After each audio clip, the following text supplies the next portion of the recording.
All right, welcome everyone. Welcome to this week's episode of Lean in Olympia. My name is Corey Passons, and I'm here with Interfaith Works. Interfaith Works is an Olympia-based nonprofit organization.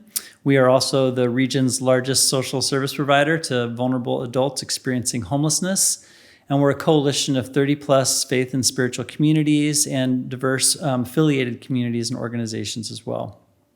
Lean in Olympia is a live bi-weekly podcast coming to you from Olympia that features conversations at the crossroads of humanity, justice, and belief. And if you want to check out past episodes or stay up to date with the work that Interfaith Works is doing, please check out our website at interfaith-works.org or the Interfaith Works Facebook page and our YouTube channel.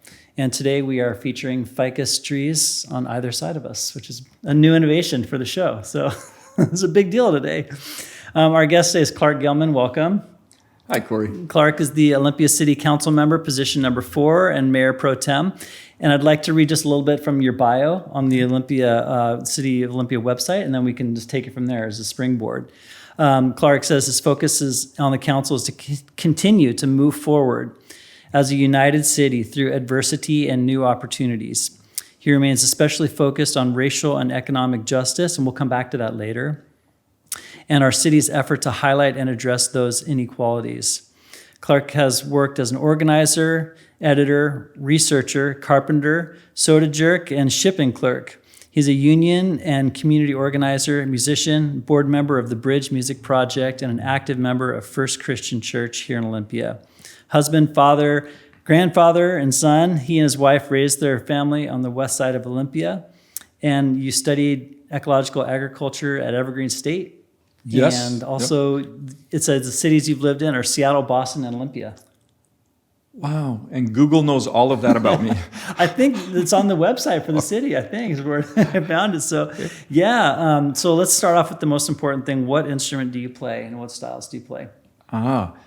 About 15 years ago, I was very lucky to meet a group of Hawaiian musicians who were down in Olympia to help with an ukulele class. Nice. And they said, hey, why don't you come up to my mom's store when the store closes, we move all the racks aside and we jam in the night.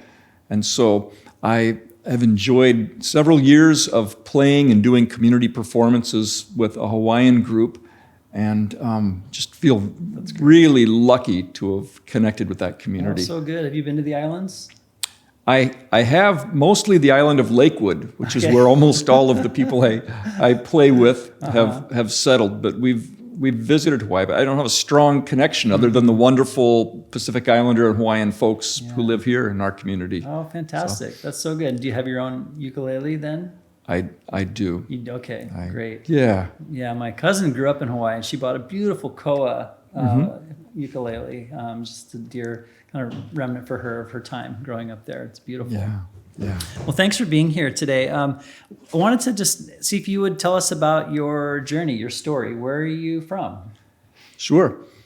I grew up in Burien near SeaTac Airport, as part of a family that's mostly in Eastern Washington, Dust Bowl refugees who came out this way,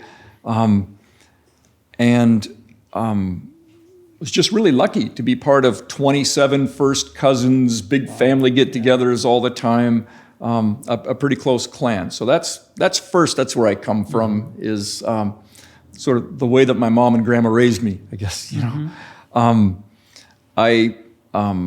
At graduation from high school, I was interested in the Evergreen State College, and like many people in those days, if you were a Western Washington kid, they thought you were going to throw your life away if you came down here to Olympia. So I had the high school counselor first throw away my application, and then pulled me out of class to go to ROTC presentations and Eastern Washington College presentations, and finally went to the district office to get my forms signed, came down and signed up, and found this community and fell in love really with the close-in west side. I'd grown up really admiring Wallingford in Seattle, and this looked like a Wallingford where I might be able to live someday. Yeah, so I can see that comparison. Yeah. So when you were growing up then, who were some of the people who were the most important to you in that large family? or maybe beyond the family too. Sure. Just people who are significant to you in those years coming up. Sure. My dad was killed in a car accident when I was young, when I was about 3.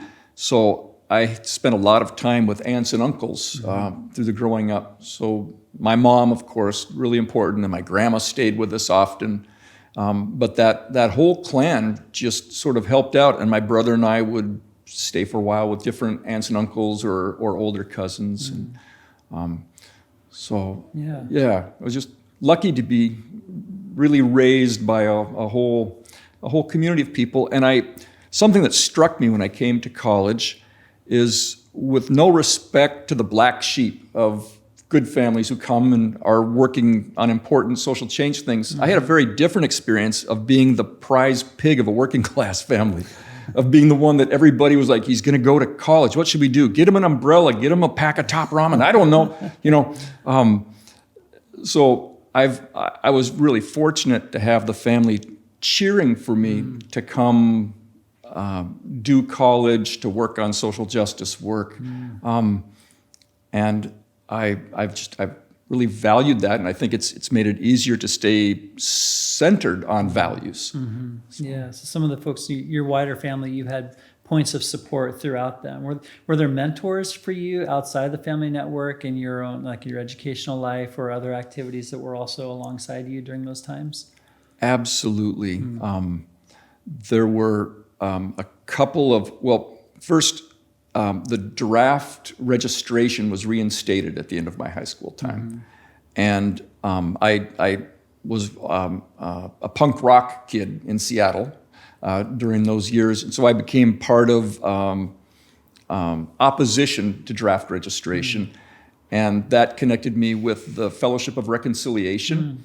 So I started meeting with some of the Vietnam-era activists from the Fellowship of Reconciliation, Quaker folks in the University District in Seattle. And then that inspired me to make my senior high school project about conscription and the draft.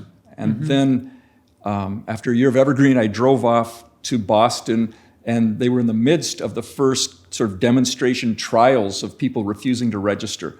So I became a part of the group of people very publicly resisting and speaking, and through that met amazing Dave Dellinger, Grace Paley, the poet, some of the people who were a generation or 2 generations before of taking on similar peace and justice work.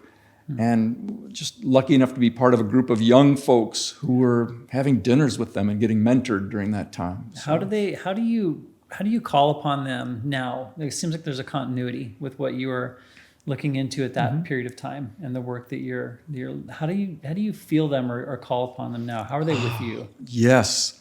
So there's a moment that I often tell. I wrote sort of an op-ed to a piece about the value of conscription that had run in the Boston Globe. You wrote it at the time? At the time.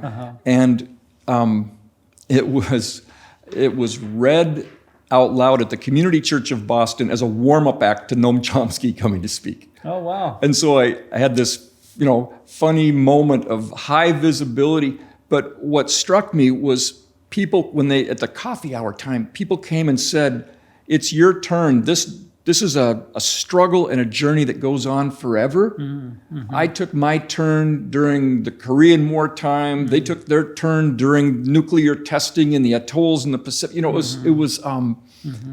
was just really nice that I was able to meet elders who had this very clear sense of the struggle goes on since began in pre-biblical times. There's accounts from the Bible, and it just continues on. So you kind of take your turn, take your shift, and hopefully put enough energy into mentoring and being available to help the next folks come and push in their slightly different way, which is also something we're experiencing now. The language changes, the priorities shift. The methods of speaking one's truth, social media, for example, all the different ways of communicating that weren't there during that time, but are now, part of the conversation. So that was some of an early, that was like a period of early political formation for you then? And being around those people and kind of experimenting with your voice, where you fit into this narrative and how you understood your own impulses towards justice at that time. Yeah, and it really became solidified. I returned to Evergreen to finish my degree. I did it over 10 years, working as a carpenter along the way. But in the last 2 years at Evergreen, I became involved in the Labor Education and Research Center, where Dan Leahy and Helen Lee were the staff people. And first as a student involved, and then as a project staff, and then as a full-time staff of the center. And the idea about having a place where working people could study the situation rather than the sort of academic labor center that studies the workers was really important and formative for me. And much of our work was assisting people in values clarification and creating safe places where people could have conversations that there's never time in life or space to hold. Yeah. I mean, the values conversation is incredibly important. It's one of the emphasis of what the shows that we're doing right now, and then spending time getting to know you at a level of values too. And I really just appreciate that you've had a history with that and the deep resource that it is to explore values, even in a culture like ours that's so focused on productivity. Sometimes those conversations aren't valued as deeply as I wish they would, or centered as much as I wish they were. Right. And that's at the very center of all those discussions. The productivity is about whether we value the increase in value of property and the creation of wealth over the general well-being of the community. And that's just really sort of who makes up Olympia? Is Olympia 50,000 people, or is it a few square miles of real estate? And the approach to leadership and governing is very different based on how you assess that. Yeah.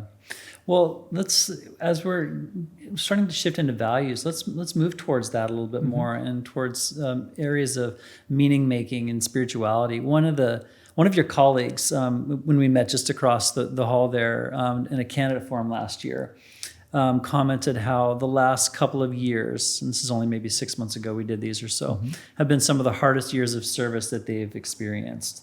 I wonder, do you relate to that, naming these years has been some of the most difficult? It has been difficult work and also this incredible opportunity. And I think about, there was a crisis clinic T-shirt, 30 years ago, that was the yin and yang sign with crisis and opportunity together. And the opportunity to really start to explore racism, social inequality, and our system of justice and policing is so valuable. And I this humbling pandemic experience has also really helped us to think about the local economy, small businesses, and pushed us to do more like this podcast, to use more recent technologies to continue the public conversation. And in fact, we had more public comment through our virtual meetings than had ever come in during in-person meetings. Wow. So yeah, people are responding. One of the things you mentioned with the humbling aspect of the pandemic is, I think that a lot of us have been pushed to some of our emotional, even spiritual limits, sometimes physically too, when we try to keep ourselves going, and keeping on. How have you maintained your own sense of resilience, or how have you resourced yourself to emotionally, spiritually through this time of pandemic?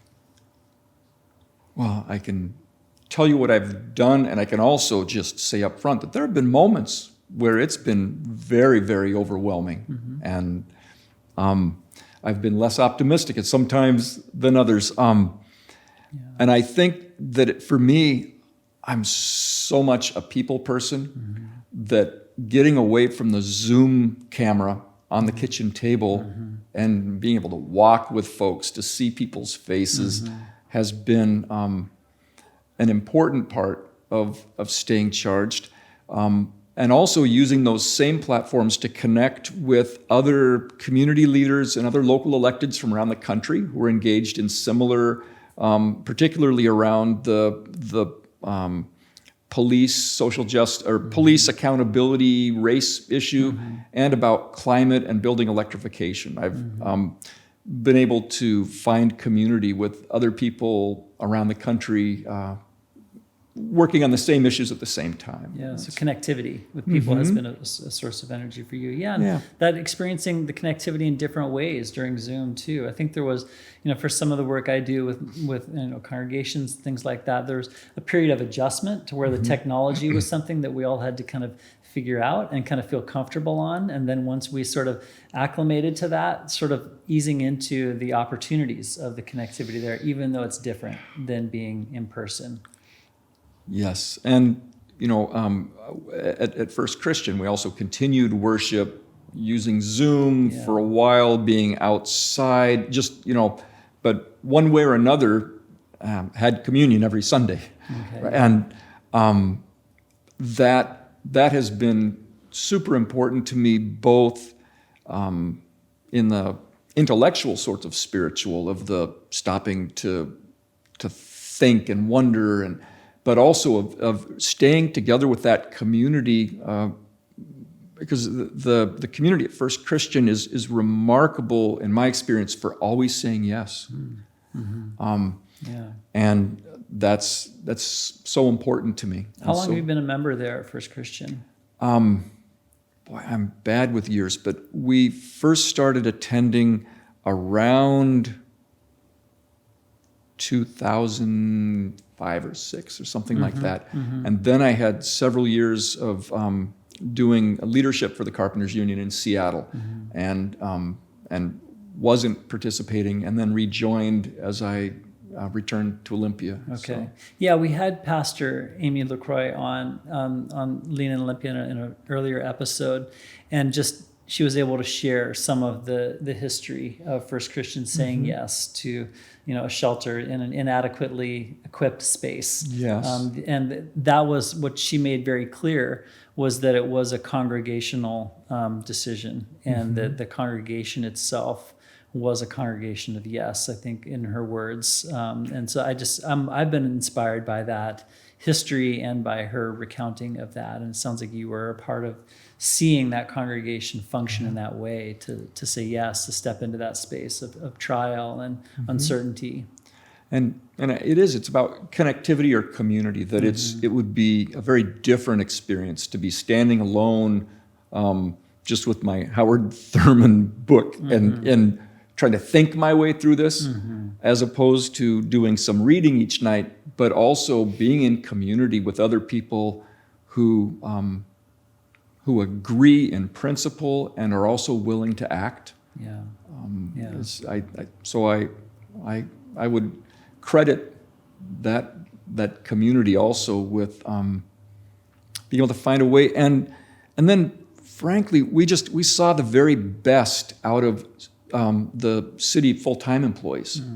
Just remarkable creativity and problem solving and workarounds, people just giving, and also in tolerating a pretty large restructuring to create space for housing and human services to be a function of the city, which it had not historically been, and to put people and money behind the social justice and equity work. And that meant shifting staff positions around, deferring projects that had been on people's, it's some major change. And that has given me hope and inspiration through these 2 years of watching good people doing their very best to move forward and make transformational change during a time of crisis. Yeah, well, thank you for stepping into that. I mean, one's affiliation with a congregation can sometimes be a very personal thing, and I'd appreciate you sharing what that's meant to you as you've watched your community and how it's kind of inspired you and forms continues to form you. Yeah, thank you. Something that I wanted to ask about, that it's sort of a pivot a little bit from this, but it's related in a sense. On your bio, you write about servant leadership. You name that as a way that you try to work and function in a government space, because this is on your bio on the City Hall. This is a philosophical perspective, as far as I can read it, from how one carries oneself in leadership. And I think it's an interesting question to ask after we've just talked about one's affiliation. Why would you name servant leader as an intention for your style? How did you come to that place, and what does that actually look like in the ways that you work with other people, and implications for yourself as well? Sure. This is something that I've had a lot of opportunity to reflect on, having served in leadership for several years now. And first, it's that I have this very strong belief that the brilliance is in the room in all of the people who come together, and that neither good breeding or master's degrees specially qualify somebody to have all the good ideas. And so my notion of servant is a servant to the broadest community. And at the risk of being a little bit smart aleck, I think that many of the jokes and characterizations about politicians have a germ of truth about there being a need to be validated or special through positional sort of authority. And I'm also fortunate that I'm at a time in life where I've been a director with a staff and admin staff. I've had really great opportunities to be a spokesperson. And so at this point, if I can primarily try to hold that, what I understand to be the community's interest, that I think is what I can offer on council and to the city. And that's different from even at an earlier time in my life. If I would have been aspiring with these two policy areas, and I've found this great research paper, and I think that democracy generally is under threat in the United States, and that one of the, if all politics is ultimately local, that really working to make sure that community voices are heard, that processes are transparent, that to me is part of being the servant of the people, is trying to hold the door open at City Hall for them. Yeah. So. When you talk about being in a space with others and knowing that there's wisdom in the room, and how do you carry an ongoing sense of self-awareness of privilege or your own agency as you operate in spaces that could be multicultural or not? Do you have that awareness when you talk about servant leadership, or when you're thinking about a space? And I'm guessing you have. I've talked with you about this before, but we're talking about racial awareness right now, and how one carries and wields one sense of privilege in a group of people. I've spent more of my work life, my adult life, in communities of color than not. Part of doing poor people organizing and organizing unrepresented construction workers is just sort of necessarily having people who have been otherwise marginalized. Immigrants, people of color, women, LGBTQ folks, are, for whatever great constellation of things coming together have, in my experience, both been poorly treated at work and most willing or most skilled at being in a position to speak up and to try to do something about it. And I also had some lessons about privilege as a young person living. My wife and I lived in a neighborhood that she had grown up, but that had become a kind of bombed out black-white line in Boston. And in that neighborhood, the African-American young male unemployment was like 90%, and their life expectancy was like 28 years. And on the other hand, I could go in and get a temp job, and they'd be offering me a position at the end of the week. And that was really seared into my consciousness, that dramatically different. You know, these are people who are our neighbors. They're in the community garden with us. And the very different treatment. It was also a really clear picture for me of folks crossing the street to avoid. When I was 19, if there's 3 19-year-old African American guys standing in that corner, folks going wide around them. So that experience, and at the risk of rambling, I also had the good fortune during that time to get a job in a tire retread factory that was in the heart of the African American community, where my supervisors and leaders were all black people, and the difference of how people carried themselves in a neighborhood where it's safe and where they're accepted was also hugely informative for me.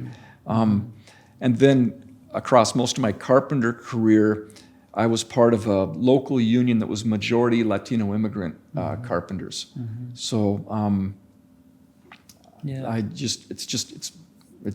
some of these direct relationships that you've had have been.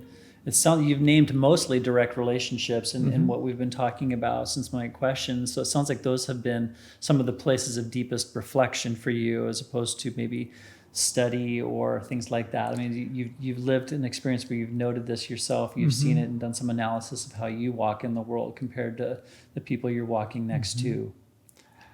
Yeah, I think I learned from people sitting next to me on the bus or the park bench more than from books. Yeah. Well, thanks for sharing that. I didn't feel like you're rambling at all. I mean, sharing one's lived experience is what we're all about on this show, and you sharing about that. And also, you referenced something that I had in my notes too, where you were talking about authoritarianism in our country, and there's a through line with this conversation that we're having about privilege, about white privilege, even in our former, topic we were talking about with Christianity too, and the way that some of the ways that people have understood the Christian tradition through a fundamentalist or white supremacist lens. These are not abstract problems; these are real problems that are manifest. And it's not just the 31 people in Idaho that were arrested last week in Coeur d'Alene that we're going to have a riot for a pride parade. It's here in Olympia too, and I wish I wasn't able to say that, but we've literally seen them on the streets. They're in the newspapers. There's photographs of them with police officers. This is a manifest element of culture here in Olympia. So when I ask you about this question, I'm not asking a theoretical question either. This is it's a very practical political issue. How do you see the city as being responsible for addressing the rise of white nationalism, white supremacist culture, or what's available at a city level to work with such a powerful trending force? Right.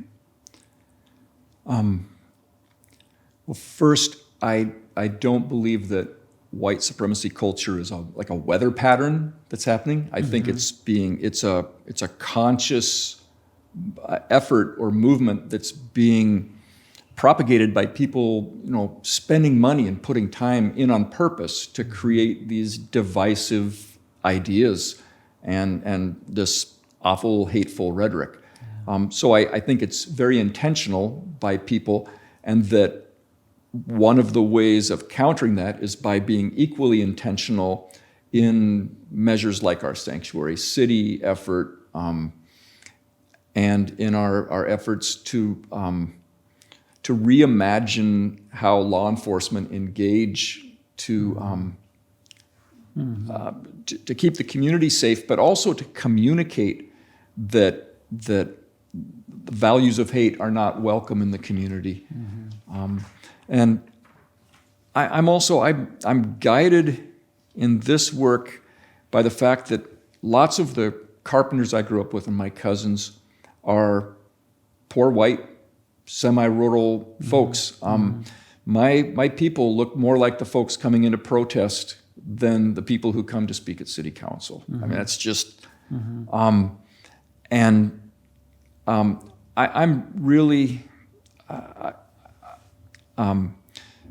Joe Badgent, he was a Rolling Stone writer, went home to the Rust Belt, wrote Deer Hunting with Jesus, and was trying to look at what does it mean when Walmart's now the only store and there's no more union jobs, and then somebody starts explaining to you that the problem is the two immigrant groups that moved in, or the problem is city people who went to college, or whatever. I mean, all of those, they keep fueling that. So I think we can do what we can specifically about regulating firearms, about making public statements and stands against hatred and for inclusion and unity. But I also think we need to begin to pivot to see the issue broadly as not an issue of poverty or economic inequality, but an issue of greed. And that we have to help those people who are so greedy that they're not even thinking about all of the folks who are being hurt by their actions. Because I think that by and large, people have sort of a reasonable response to the situation that's right in front of them. And so when you talk about greed and you're naming a group of people, how are you understanding that group? Who is that group? Sure. I think it's when we are more concerned about economic growth using big gross numbers rather than everybody rising in the community. It's when we're agreeing to partner with development interests to say that any housing is good housing and we just need more, even as empirically we see that we're steadily having the cost of living in our community go up and the availability of affordable housing go down. I see that as being blind to the needs of the greater community, and it's by believing in these notions of competition and that there's going to be winners, and in believing that there's extra power because people own property or have more wealth. Yeah. Okay. Yeah. So you're opening this as a dynamic that it's local and not just like a reference to an elite. I think it's so safe to say, well, it's the billionaires, it's the largest corporations on the planet, and it's so fraught to talk about its vacant storefronts downtown Olympia, or it's a real estate investment trust buying up houses as they come on the market to make them into permanent rentals. You know, it's much more difficult, I think, to have the conversation with somebody who you know by name and face, but it's equally important. I don't think it's reasonable to say, well, that's just the way the United States runs, or that's the rules of capitalism. So I'm sorry, you'll be displaced and you'll have to live in Hawks Prairie now. You can't afford to live in Olympia. I can't accept that as inevitable. So that's, anyhow, that just to circle back to this, the supremacist groups and the militia groups coming in, what my experience with carpenters, folks could be pretty rough around the edges, but one of the ways that I'd characterize the first group I was organizing with of house carpenters around here is it was lots of bikers, lots of people in recovery, who that's what gave them the first step to try to start standing up and saying this working cash under the table and being stiffed on jobs just isn't working. But those folks, as they had a dependable paycheck and then had health insurance, it's a remarkable transformation. So I would just say that if we had more stability and security for poor white people on the rural fringe, they would not be nearly as susceptible to rhetoric that says it's because of Evergreen or it's because of affirmative action or it's because of whatever that they're struggling right now. So. Well, let's kind of dive into this question of inequity. On your bio, you say that you're focused on racial and economic justice and our city's effort to highlight and address those inequities. Can you name an example of racial inequity in our city right now and a response that is underway in response to that racial inequity? Yes.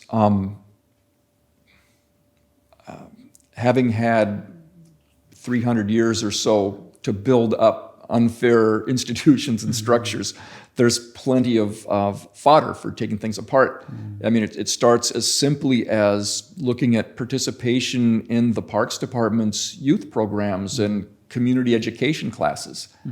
And putting a staff person like Olympia Salazar-de Bro in as the belonging coordinator to try to make sure that we're welcoming, and also hiring the Bridge to bring in events that have many African American and Latino people participating in Parks Department community events.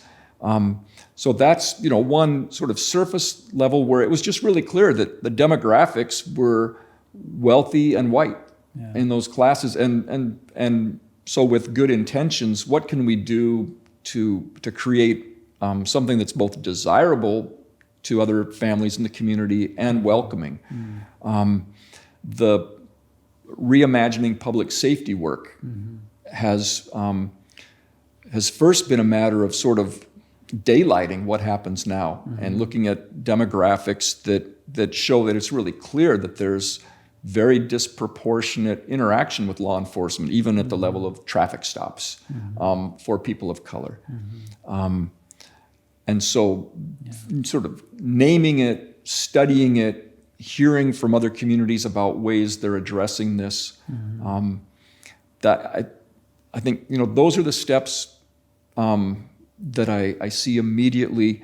And then in broader terms, adding staff who are working both facing internal and external at the city to watch this equity issue and opportunities for access and participation is I think a way to start dismantling the structural racism in the institution. And we've just stood up, and they're just meeting they just met for the first time last week, a Social Justice and Equity Commission to be like the planning commission over only about social justice and equity issues, and have some really amazing people who agreed to start wrestling with these issues. And for us, the broadest work is an equity audit that we're with these people who are through the city staff. The city organization. It's taking a look inside, and then after looking sort of at personnel inside, then looking at our public-facing communications, web access, front counter. How can the experience be more equally welcoming and useful to everybody in the community? Will they be producing any kind of report that's public that the residents could look at to see what has been found? Or well, and given that they've met once to say hello to each other, I think that as the time goes along, they'll define their work plan and what sort of product But I didn't. Maybe it was already written in their charter that they would have a product or No, something at the end. I was just curious about that. we've left quite a bit of latitude Okay. for these members of the commission Yeah. and the staff people working with them to shape that and bring it as a proposal back to council. Okay.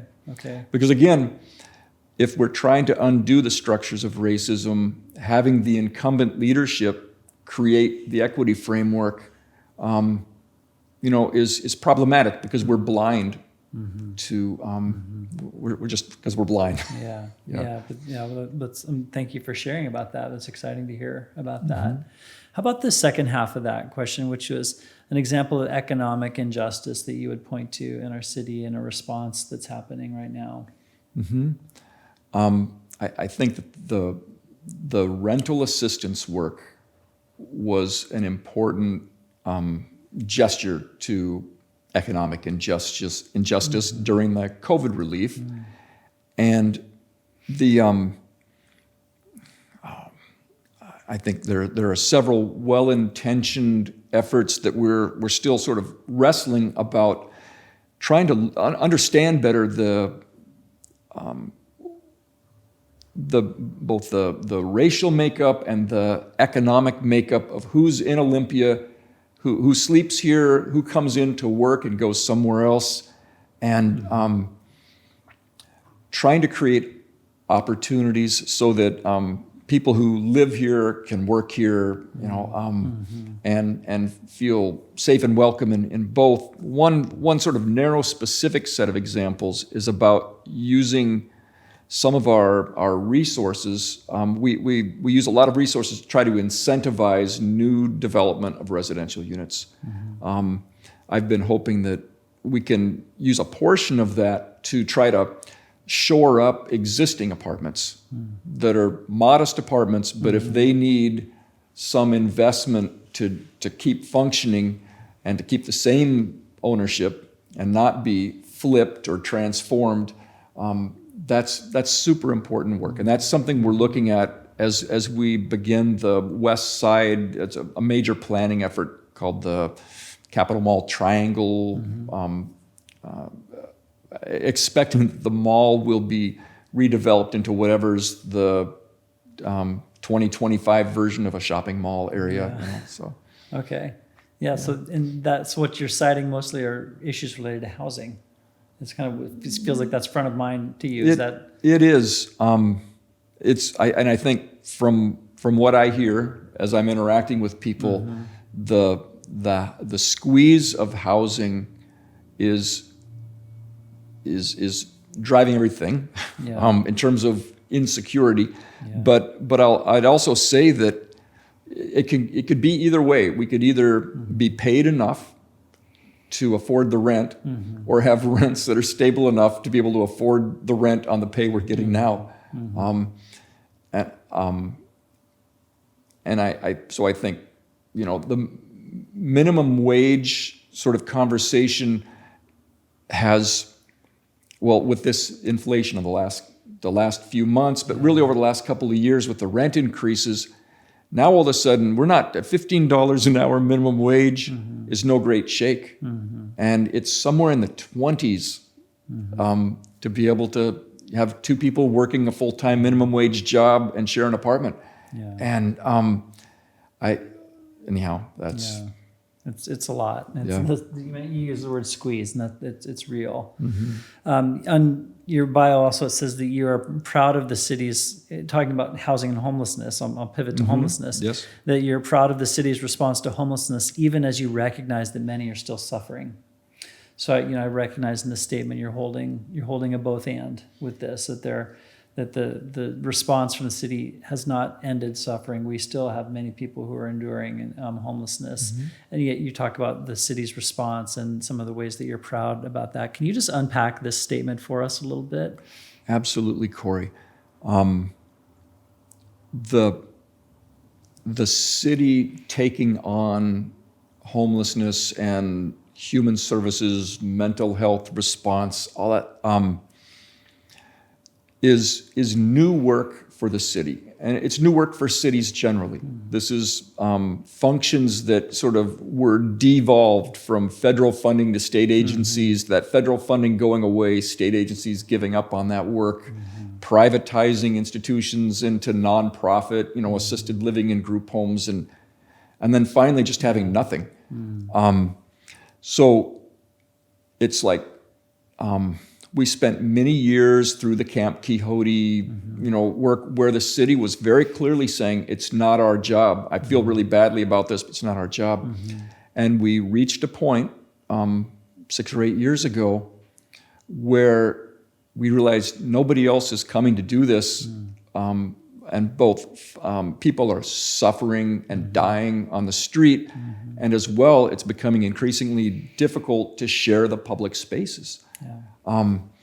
And so I really value that work, but some of it will continue to require telling people they can't camp in a particular location, or that a propane heater in the tiny house is not safe. Or there's some things that when somebody's in survival mode, it feels awful to say, well, here's the fire marshal's assessment of what you can and can't do in this makeshift camp.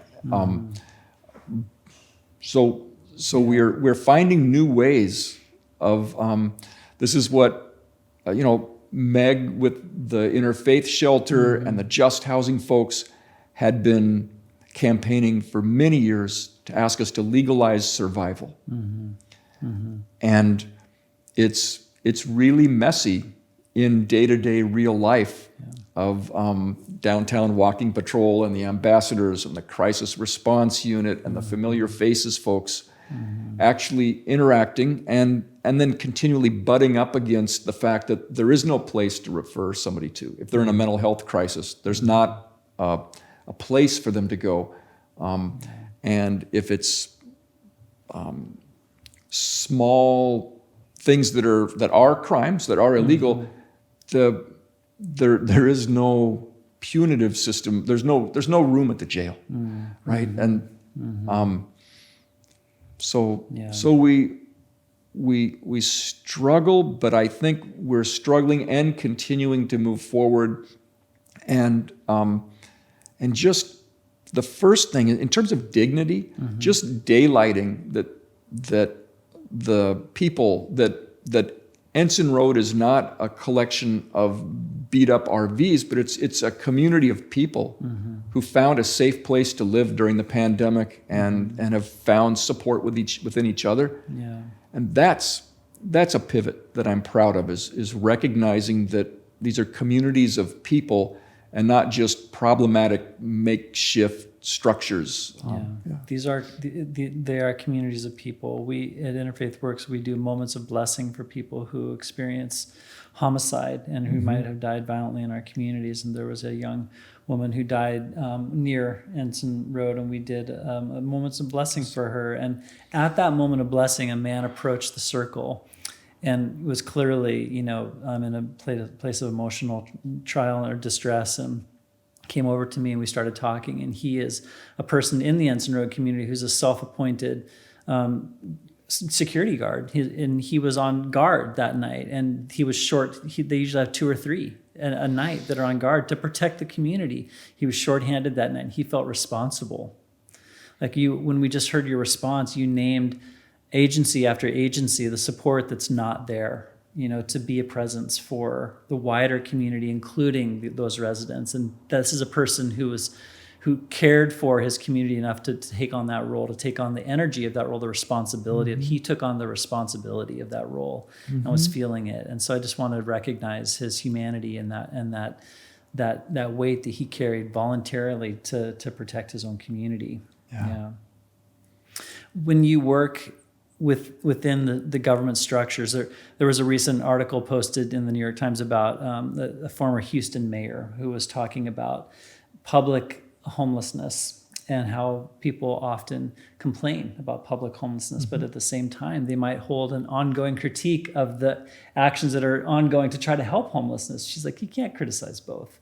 But I imagine you all the time receive feedback, if you will, for lack of a better word, from residents in the area about homelessness. How do you respond to people when they come to you and their primary, maybe their only place of commentary is, I don't like it, make it go away?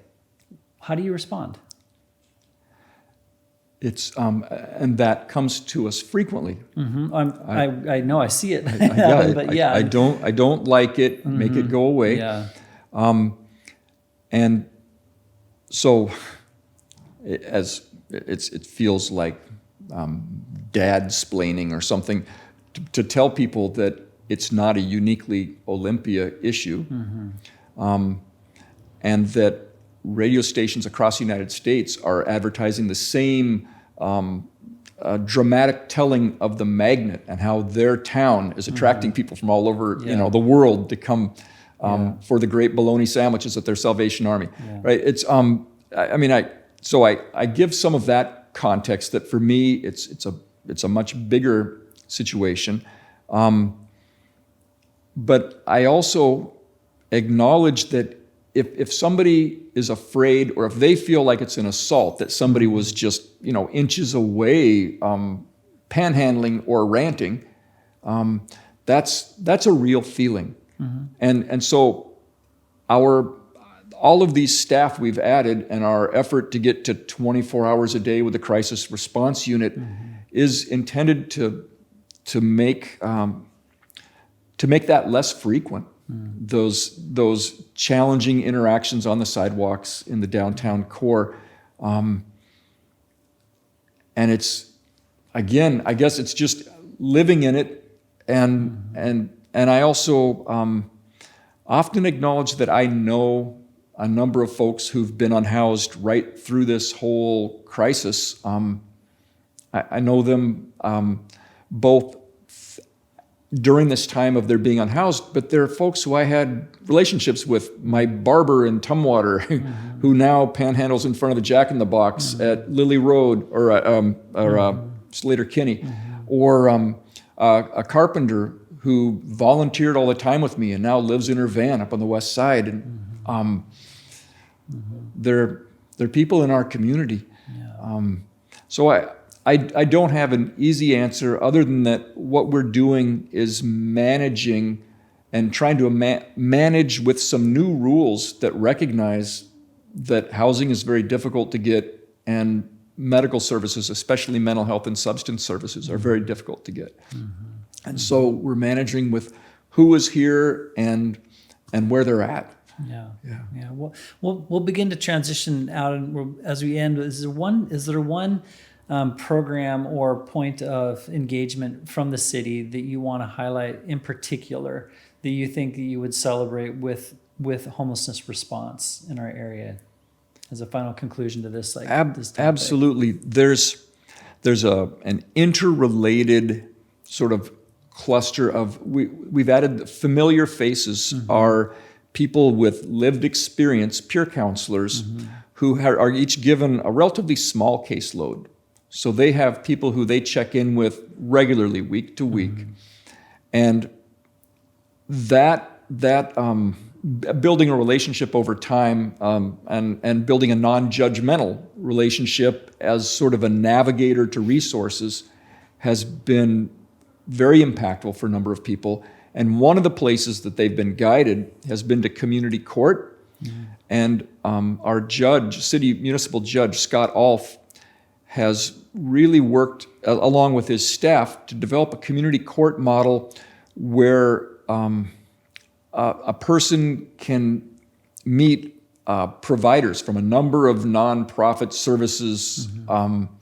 And they're essentially making a contract with him to start working on their mm-hmm. stuff and mm-hmm. getting stability.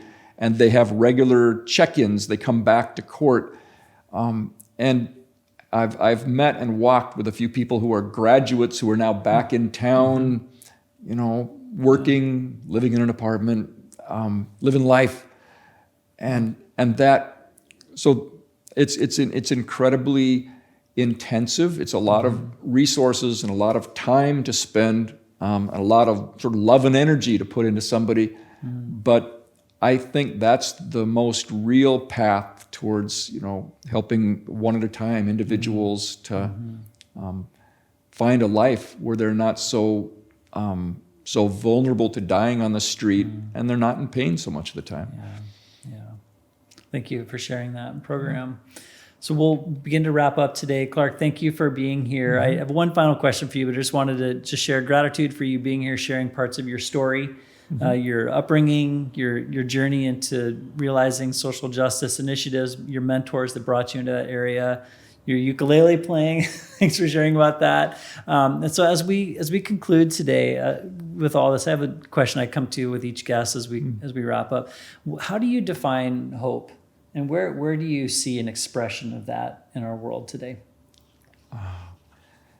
Boy, the first thing for me is just simply that the sun rises every day, literally, and that, and we're lucky to live in a wet, green place, right, where so much is growing. So it starts there, and then. I think next, hope comes from me as I see the smallest gestures of connection and acceptance between people just moving around town. That gives me hope and sort of affirmation that in general people want to help each other. They want the best for each other and for their kids, and that it's really as simple as that living in a beautiful place. And I think our stormy skies, some of our wild sunsets are as close as I can come to seeing God. Anybody who can paint like that, so I draw from walks outside and from meeting new people.